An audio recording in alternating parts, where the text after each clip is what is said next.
What's going on, guys? It's Nick here, back in the video. It's already week 6, and apologies if I sound like a broken record, but a fairly mediocre week for the waiver wire. Last week actually ended up being a really good week, but only after there was some late week injury news that unlocked some elite running back plays. So maybe that happens again this week, but as things stand on Monday, you have options, just nothing groundbreaking. We'll start off by mentioning two players that are probably already rostered in most competitive leagues, but when I checked the roster percentages before making this video, both Michael Carter and Darren Waller were in the 55 to 65% range. So for a good chunk of you actually do play in leagues where they're available.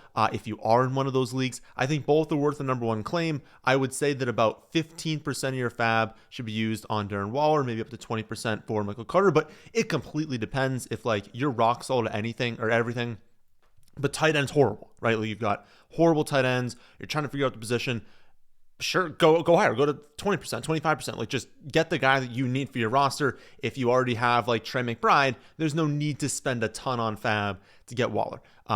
Last week, though, we finally got news later in the week, because remember, we were talking earlier in the week in videos being we don't 100% know yet. It was even tough in the rankings video to know how we were going to rank this backfield. But then we got the news later in the week, over the weekend, that it would be Michael Carter as the lead back, that Amari would basically be playing his exact same role, and that Bam would just mix in for a couple carries. And that's exactly what happened in the game. So that's why it's very important to check the rankings later in the week on Friday, Saturday, Sunday morning to see what the updates are, because we gain a lot of news. And honestly, there's no reason that'll change moving forward, because Carter looks good. Amari has the long run, but then drops at the goal line. So there's no way he sees his role expanded next week. Benson's going to miss at least the next 3 weeks. Honestly, the way they're talking, it sounds like it could be longer than that. So you're going to have Michael Carter as running back one on the Cardinals in the near term. He'll have reception upside. He's not going to do a ton on the ground because he's not an amazing early down back. And they're probably going to lose a lot more moving forward. They open the season with a very, very, very, very, very easy schedule. And yet they have still come out with some of these losses that you're how do you lose these games? Moving forward, they are going to lose a lot of games this season, so they're going to be passing a lot more than we've seen recently. But yeah, worth number one claim on him. And then Waller, been the tight end, 4 and 5 pending the Monday night game, but tight end 4 and 5 over the first 2 weeks. Clearly has an elite red zone role, clearly going to use him all areas of the field. They ramped him up this week. It is obvious at this point, while healthy, you are going to be starting him as a tight end one every single week. He should be rostered in 100% of leagues. They don't have that many players to throw to. Nick Westbrook-Akine is mediocre. Malik Washington basically only going to be using screen passes. You can only give so much to Jalen Waddle and Achane. They need Darren Waller to be used over the middle of the field. He'll have a pretty deep ADOT for a tight end. He'll be used every time they're in the red zone. He's going to be a tight end one rest of the season.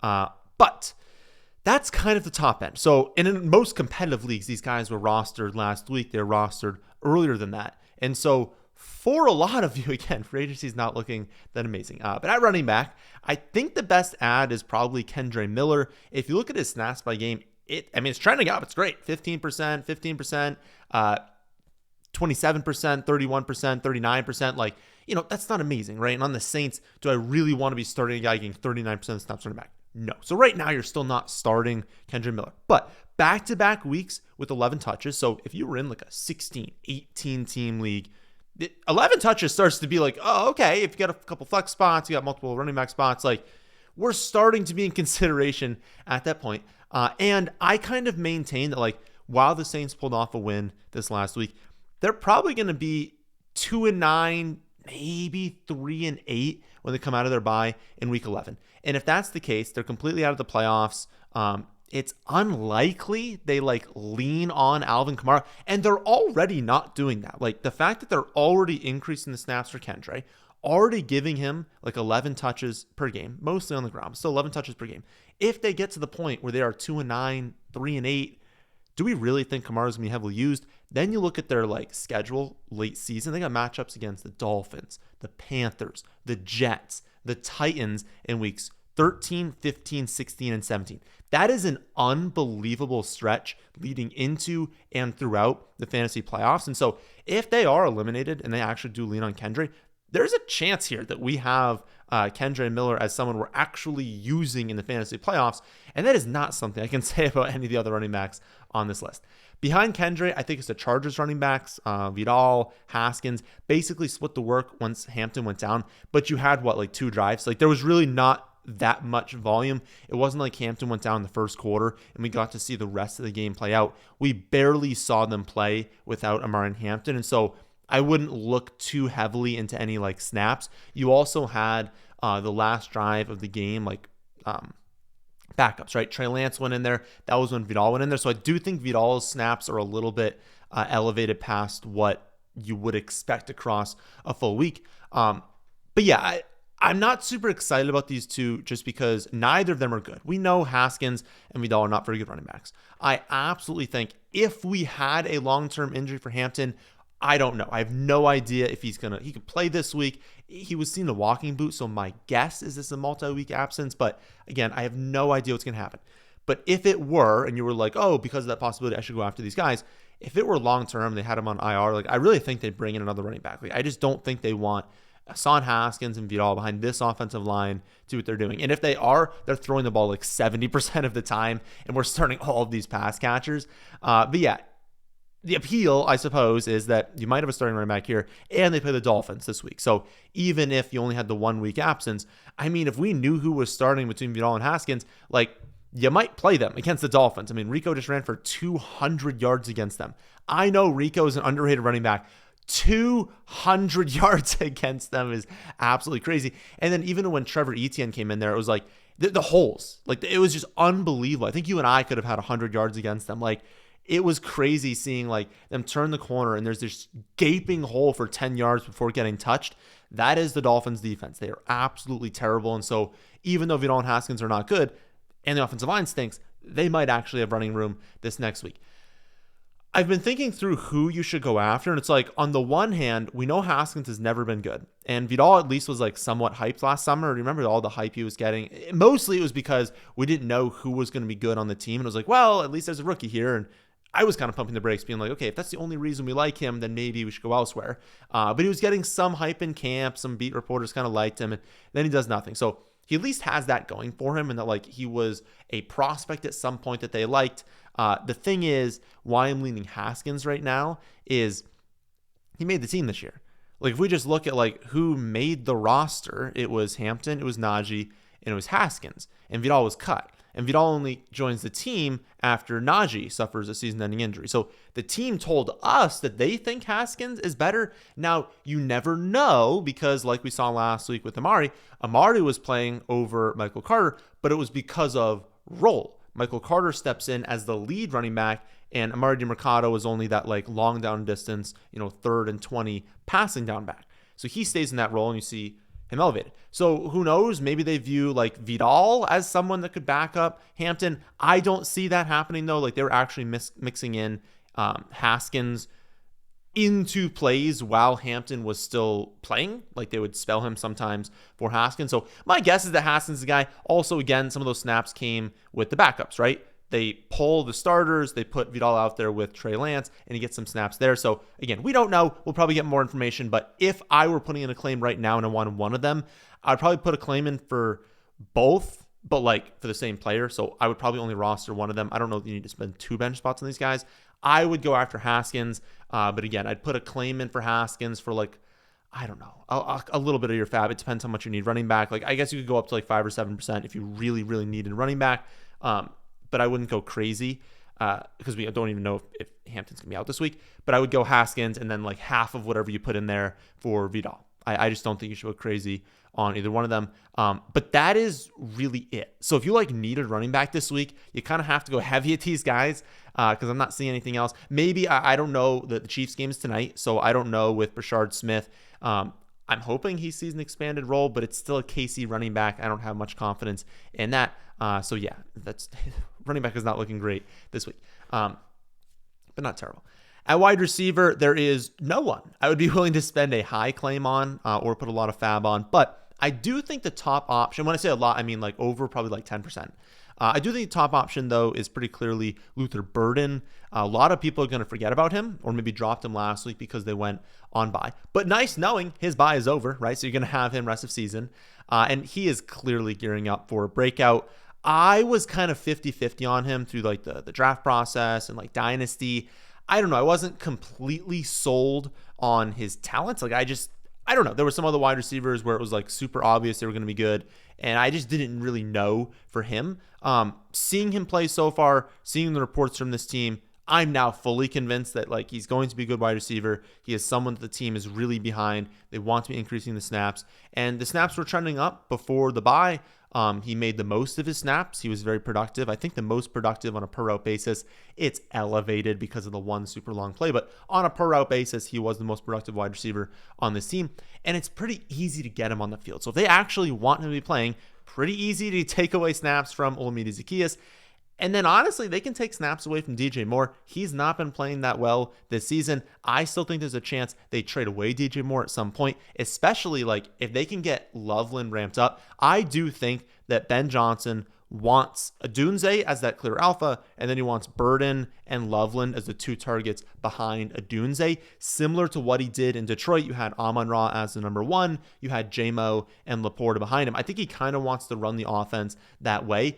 DJ Moore just hasn't been that involved. He hasn't been that good. They owe him a ton of money, and I think that's the kicker. It's like you've got Odunze who's broken out. He's an alpha.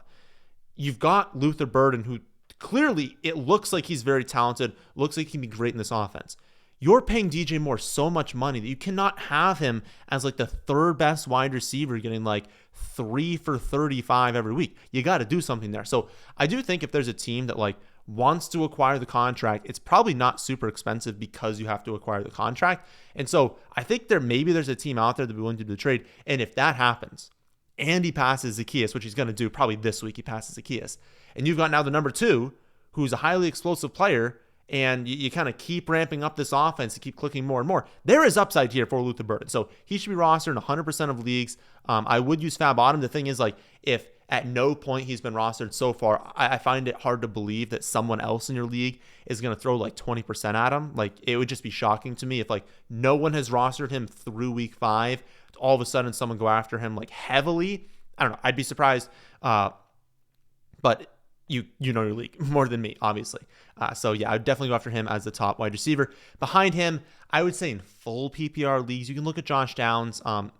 I don't know. You guys know I like Downs as a player. I just don't love him in fantasy. Just because, like, yes, he's coming off a solid game, his second 8-target game on the season, but he's not going to score touchdowns, right? They're going to use Jonathan Taylor every time they get down there. They'll give Tyler Warren carries and targets. They'll give Pittman targets. They just don't even look in the direction of Downs. So he's probably going to have like 2 touchdowns on the season. All his targets, even if he gets 8 of them, are super close in line of scrimmage. So there's not that much room for high volume to hit. So in a full PPR league, we have bye weeks coming up. There's a lot of byes in weeks 8, 9, and 10. If you need a fill-in in some of those weeks and you're just in a full PPR league looking for like 5 for 50, 6 for 60, I think, sure. But he's just not really a threat to have like a high-end target share, high-end red zone share. So I don't know if the ceiling's really there. I don't know that you need to, but again, if you had to, Downs is an option. I think behind Downs, it's Isaiah Bond. I think should continue to be rostered everywhere. I think like Downs is much more likely to like finish the season with more fantasy points than Isaiah Bond. But Downs is also never going to be someone you rely on consistently a championship team. Bond probably will also not be someone you rely on a championship team. But there's at least that possibility in my mind that is out there. He didn't have a good game this last week, but we did talk in the Start Sits video about how like Minnesota really funnels targets away from wide receiver and they funnel them to the tight end position. And so we were not expecting a good game from Isaiah Bond, but he still had 8 targets. Again, was very inefficient on those looks. But I'll be honest, Dylan Gabriel looked way better than I thought he would. Did he look like an elite quarterback? No. Is he the long-term quarterback of this team? Probably not. But on the road, again, not in Minnesota, but on the road against a very, very good Vikings defense that is a very confusing defense for young quarterbacks. He looked a lot better than I think everyone thought he was going to look. I'm not predicting the Browns to be like a league average offense or anything, but I really do think Bond's a talented wide receiver. I think he's someone that, again, joined the team very, very late in the summer. Had he joined the team, had he not had these legal issues, and joined the team in like May, and he had all summer to ramp up, and let's say Dylan Gabriel was also like the clear starter for week 1, I think that he would have had a much hotter start to the season, could have even passed Cedric Tillman in the depth chart. Like, that's the upside I think he has. Like, I think there's a chance that Isaiah Bond is the number 1 wide receiver on this team from like week, I don't know, 10 on, like in fantasy, and is someone who's starting the flex spot. I think that's a possibility that exists. Do I think it's like a 90% chance of happening? No. But if you're looking for just like the last wide receiver on your team, there is a chance that on a team that's going to have to lean pass heavy with a quarterback that at this point looks better than a lot of people thought, on a team that's going to go with the youth movement, there's a chance here. And so I think he's just worth rostering as that last wide receiver. And I know we're on wide receiver, but throw Fannin into that mix as well. A ton of people added him after that breakout game in week 1, but then he's seen like, you know, I'd say mediocre performances. I think his receiving yards have actually dropped in every game since then. But I wouldn't look at that as like a trend that's happening. He is ramping up in this offense, even though the receiving yardage is ramping down. He's still a rookie tight end with a rookie quarterback playing over 75% of the snaps. He has at least 4 targets in every game. He's got 2 rush attempts mixed in. They feature him in the red zone. So they design plays for him to get him open in the red zone. And I still think, like with the DJ Moore, with the Luther Burden upside with DJ Moore getting traded, I think there's upside here to where Njoku's probably getting traded at some point. There's no reason for them to really keep both of them. Njoku's not in the long-term plans of this team. Fannin, I think down the stretch, if you get a trade with Njoku and you get Dylan Gabriel looking as good as he could look, there's a chance here where like you take someone who's like a mid-range tight end 2 right now, maybe down the stretch he is a low-end tight end 1 every week. I don't know. There's upside here for Fannin. There's upside here for Bond. I think both need to be rostered in all formats. After Bond, at wide receiver, going back to that, I would say it's Jalen Coker. He's set to practice this week. I don't think he's going to play. He's had soft tissue injuries in the past. It was a pretty major injury. It's not like it was a torn ACL or something like that, but it was a major quad injury. It was something that required him to go on IR. I don't think they ramp him up for 1 week and bring him back in week 6. So I think we're looking at a week 7 return from Coker. But if you have an IR spot that's not being used, great to add him, throw him on IR if he's out this week, and then have him next week. But even if you don't, Leggett is trash. Hunter Renfrow just has not done anything this season. So Coker's going to step right in. He's going to be the number 2 wide receiver in that first week back for the Panthers. Now, I don't exactly think the number 2 wide receiver in the Panthers is the highest upside play in fantasy, but Coker was balling in camp before the injury. He was having a fantastic summer. They're going to be trailing in most weeks this season, so the opportunity is there. Probably more so someone that is used as an injury fill-in, a bye week fill-in, but there are 6, 4, and 4 teams on bye in weeks 8, 9, and 10. That is like the heart of the fantasy season where you really want to rack up some wins. And there's a possibility you have 3 or 4 players on bye in like one of those weeks. And so it's certainly possible that we get Coker back in week 7, ramped up in week 7. He's good to go in weeks 8, 9, and 10, and that you do use him as a fill-in. So I think he's got some upside to be useful for you in the near term.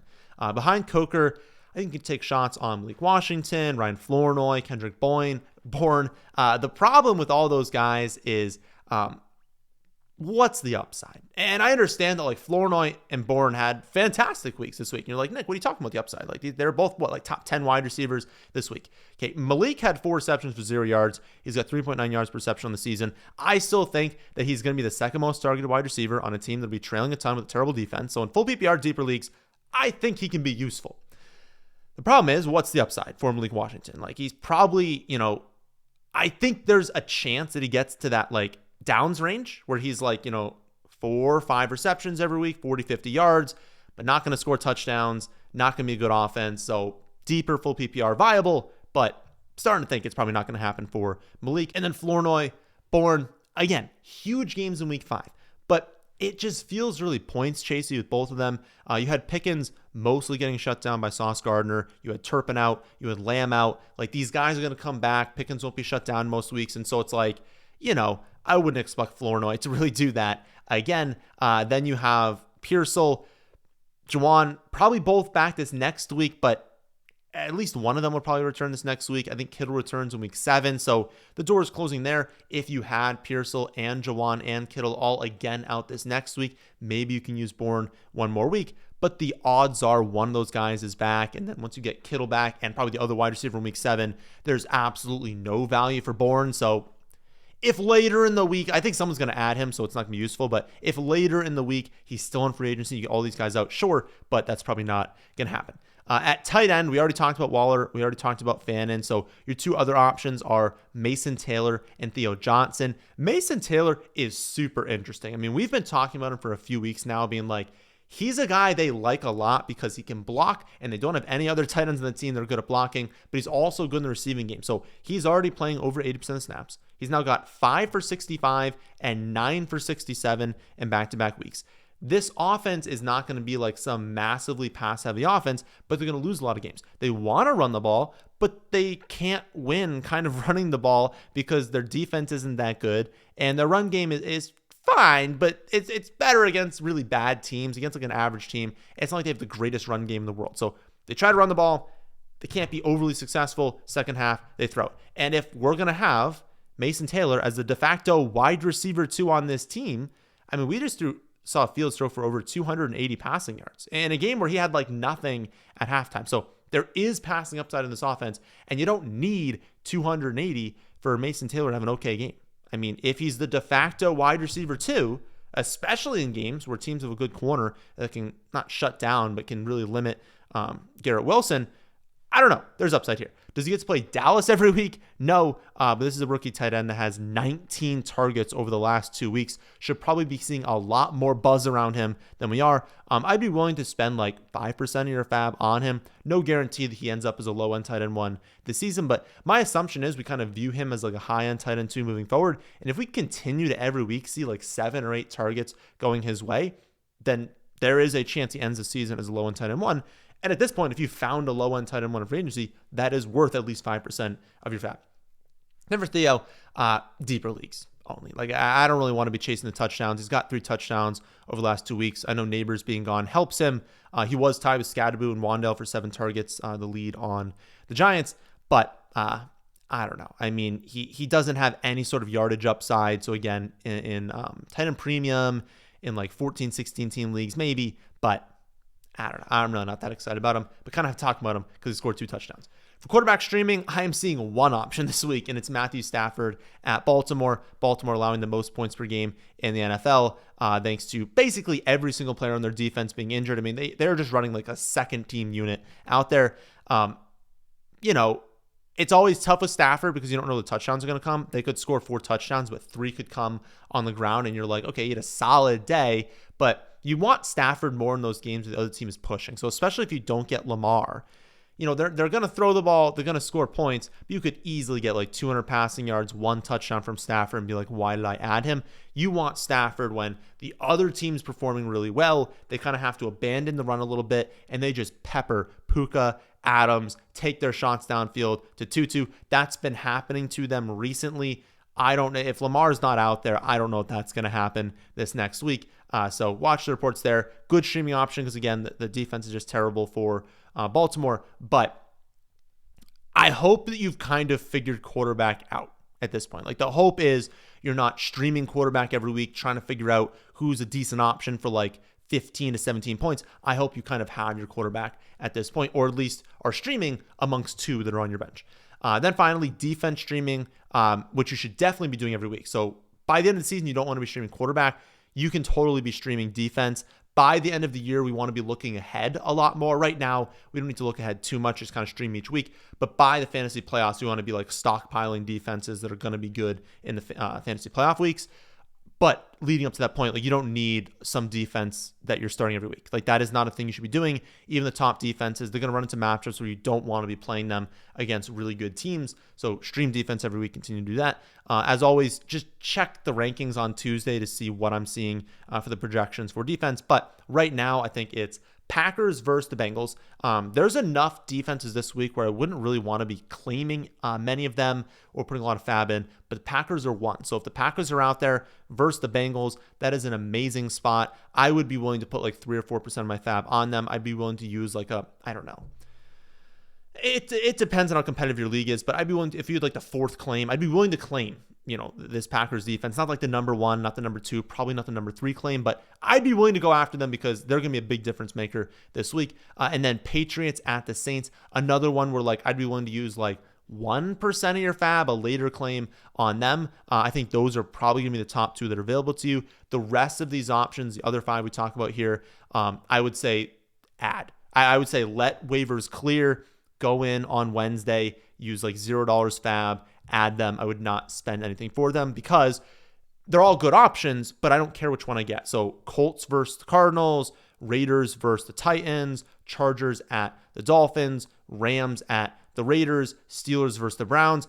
I would imagine they're all projected within like 1 point of each other. It's really going to come down to, do any of these guys score a defensive touchdown? Do the offense on the other side just completely fall apart? I think all are really solid plays, but I don't think any of them stand out enough to where like put a claim in on the Packers and the Patriots. If you don't get them or they're not available, just add those other 5 we talked about. And if you miss out on all of those somehow, just go to the rankings website, thefantasyfootballadvice.com, and just take the top option. So good luck to all you who need a miracle tonight. All my matchups are settled, so it'll be relaxing for me, but let me know what miracle you need in the comment section below. I'll be back Wednesday to go over my favorite trade targets for week 6. Thursday, to go over the week 6 rankings. And then Friday, to go over my favorite underdog plays this week. Make sure you subscribe on either Spotify or YouTube so you don't miss any of those. But that, my friends, is the end of this one. And thank you all for watching.